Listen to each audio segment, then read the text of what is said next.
పండగకి వస్తున్నారు వరప్రసాద్ గారు అన్నారు. ఇంత దీంట్లోని కూడా ఈ యూనియన్ ఇష్యూస్ అయ్యి రావడంతో మీ షూట్ కూడా ఆగిపోయింది. సో అలాంటప్పుడు ఎట్లా మేనేజ్ చేశారు? అంటే డెఫినెట్గా ఎవరికైనా టెన్షన్ ఉంటుంది, ఎందుకంటే మీకు you have a huge combination scenes are there, dates ఉంటుంది.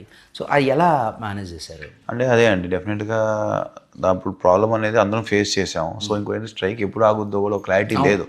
It's week on week on పెరుగుతూ ఉంది.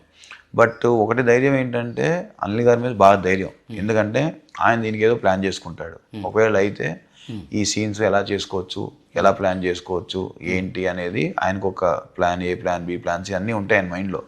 సో నాకు నిజంగా చెప్పాలంటే అదొక కాన్ఫిడెన్స్. అట్లానే అప్పుడు ప్రాబ్లం వచ్చినా కదా తర్వాత కూడా మాకు చిరంజీవి గారు కానీ, వెంకటేష్ గారు కానీ, నయనతార గారు, అట్లా వేరే ఆర్టిస్టులు అందరూ కూడా పాపం డేట్స్ అడ్జస్ట్ చేసి ఇచ్చారండి. ఎందుకంటే వాళ్ళందరూ వేరే ఆర్టిస్టులు అందరూ కూడా అనిల్ గారితో పనిచేసిన వాళ్ళే.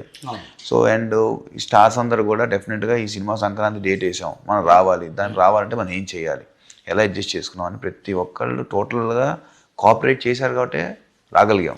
ఒక డైరెక్టర్కి ఉన్న vision, clarity plus star support ఉండటం వల్లే చేయగలిగాం. లేకపోతే అది ఎవరికైనా ఇబ్బంది, ఎందుకంటే మనం చాలా సమయం చూస్తాం అనౌన్స్ చేసి వివిధ కారణాల వల్ల డేట్ రాలేకపోవటం, పోస్ట్పోన్ అవటం. బట్ లక్కీగా మాకు అందరూ సపోర్ట్ చేశారు and we are right on time. Prasad